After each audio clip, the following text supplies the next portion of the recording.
some of the lips and make them be far from me at this moment. And just your words and words only.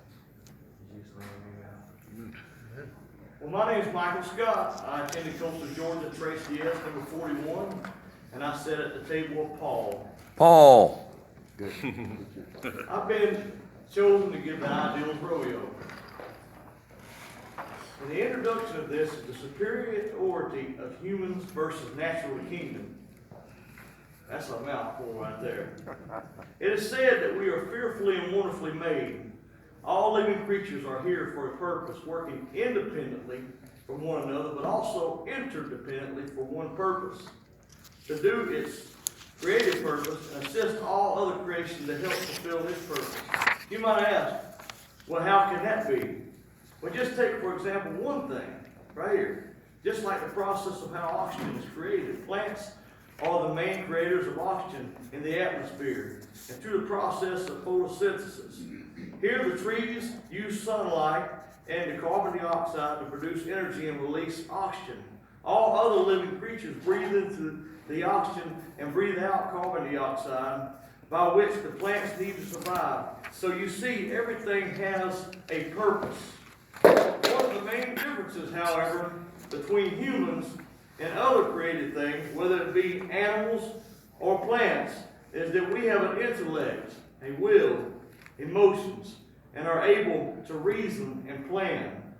A lot of things that cause us to fail or succeed have much to do with our ideals.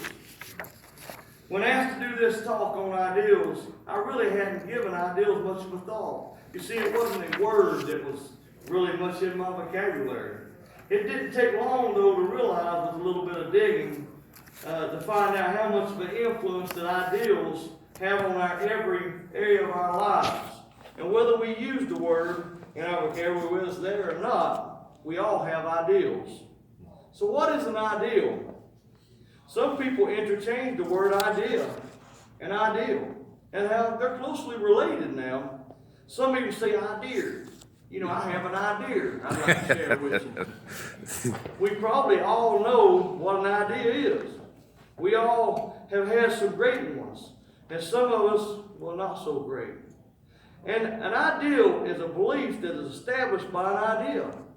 Webster's New World Dictionary defines ideals as existing as an idea, a model, a thought of as perfect, existing only in the mind, imaginary, idealism, a conception of something in its most excellent form, a perfect model.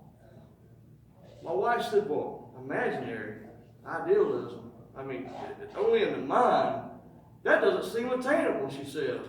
Well, it is. To take it a step further, ideals are the embodiment of our ideas and our dreams. If ideals were a tree or a plant, ideals would be the fruit.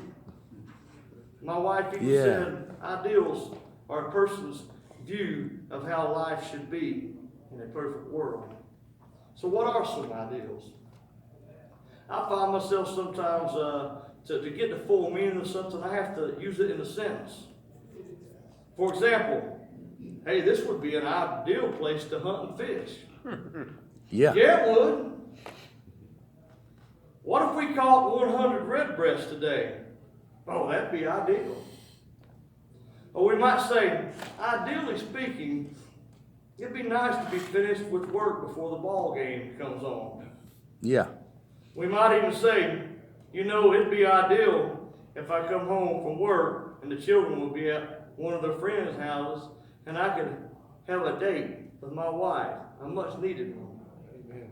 To lay everyone else's needs aside and focus on just us for a change. Now, wouldn't that be ideal? There are some necessities of ideals in life. It means they're much needed. See, ideals give meaning to life. Notice the last thing that I spoke of was someone else's need for quality time with their wife. It's something that's needed. Good ideals should be balanced, though. For example, we should take time to get alone for some much needed rest, but we also should find time to invest in someone else's needs. So how do ideals shape a person's character? Many of our ideals are formed by the way we are raised or Yeah. from our experiences that Yeah. we've had throughout our lives. It has been said that we form our dwellings and then our dwellings form us. I don't know who said that. Our ideals often start from someone else's ideology of what we are taught. Positive and negative. Things that are spoken over our lives help form our ideals. My mama used to say, it'll be all right in the morning. Tomorrow's a brand new day. And so I began to believe that no matter how bad things were, I had hope that tomorrow would be better than today. That was until someone began to speak negatively and influence me with, you'll never be anything. You'll never get out of this town or this situation. You can be told that you can't for so long before you begin to be consumed with can't. So you see, it's not hard to see how even one's character can be influenced by ideals, whether they are our own or someone else's ideals. Yeah. What are some of the influence of ideals on our lives? You see, ideals form life with purpose and meaning. We certainly see, and we've seen some pictures of how ideals can influence our lives or the lives of others. Ideals bring purpose and meaning to our lives. Some might think it'd be ideal if they could rise to the top of their profession and make plenty of money and have plenty of toys. While others might think it would be ideal to live much simpler lives and not have a bunch of things, but be able to enjoy the things that they have. Ideals give people enthusiasm for work. Ideals make you rise above yourself. See, once I realized that life didn't have to be that way, Yeah. that I'd settle for it to be. Let me say that again. Once I realized that life didn't have to be the way that I settled for it to be, my life began to take a shift in a better direction. See, I was able to begin to think that I would really and could be something, that I really could make a positive mark in this life. See, my ideals began to change. I became excited about where I was going and enjoyed what I was doing. With the ideals that I had past tense, I couldn't imagine myself having the job that I have now, or even having a family of my own. I was 24 years old and had a job as a carpenter's helper. And I'd been sober for just a little while. See, my warped perspective of how things should be led me to think that it would be ideal to just drink my life away and do some drugs and so forth. But there were other plans involved, you see. Uh-huh. Something greater than myself here. And so I told my boss one day as the door opened up to go to the Ironworkers Union what my plans were. He said, the union. He's from Buffalo, New York. He said, the union. He said, those guys will eat you up. You think I'm bad? He said, those guys are going to eat you up. I said, you know what? You might be right. I'm 24 years old. I said, what if I get to retirement age and say, what if I've done that? See, it made me rise above myself, my expectations. I needed something greater. You see, I was in a place that my ideals were changing. And so I said, there'll always be a house to build. Now, I'll build one with you or I'll build one with somebody else. It doesn't work out. But I need to know, will this work out?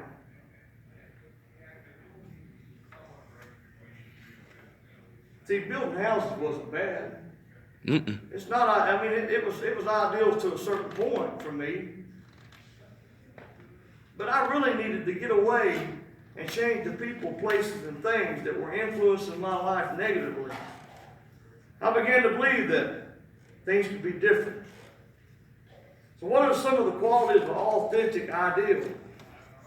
They're challenging. Little did I know just what a challenge that was ahead. You see, when I changed people, places, and things, I realized, like the old saying that I'd heard, wherever you go, there you are. Yes, it is. See, my biggest enemy was me. It wasn't more people in a different place with a different set of circumstances that had their ideals too that were opposed to mine. That was the problem, you see. It was me. But see, I had to see them as attainable. The real question was, could I achieve what I set out to do? Was it attainable?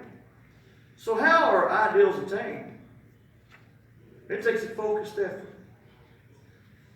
I had to keep my mind set on the prize and what was ideal to me.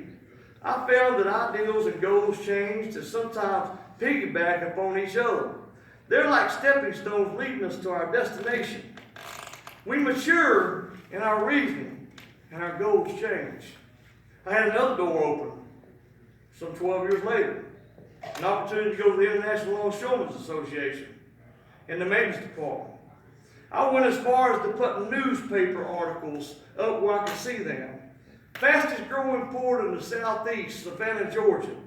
And I didn't just tell anybody my dream. I didn't tell anybody my ideals because, see, there's dream thieves out there. Yeah. There's naysayers. And I didn't need anybody negatively influencing my ideals. I'd had that happen, and I know it didn't work for me. So, my ideals, well, I wanted more time with my family.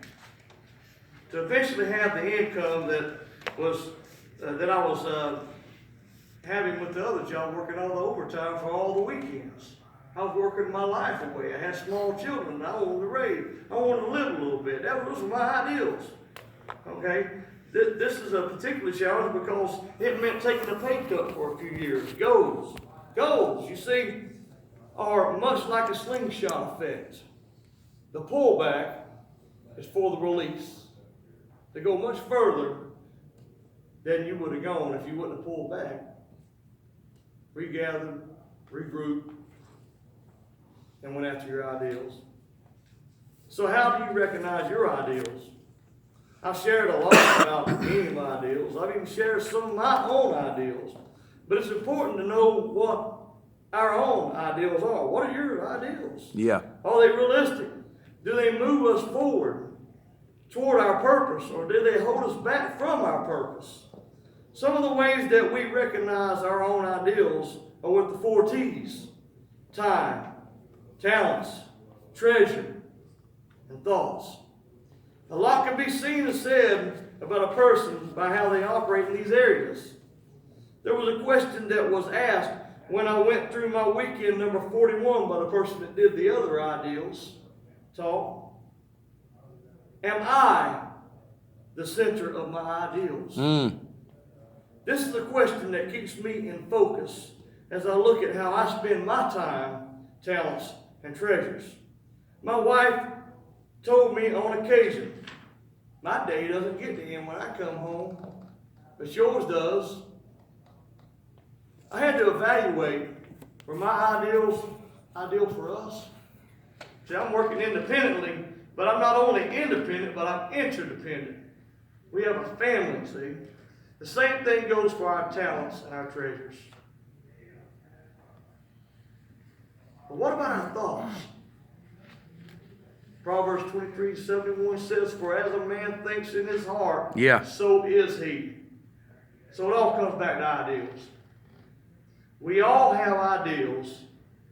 And I want to leave you with some questions. How do you use your time, talents, and treasures?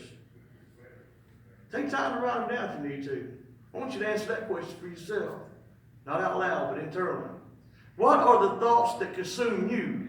And finally, what are your ideals?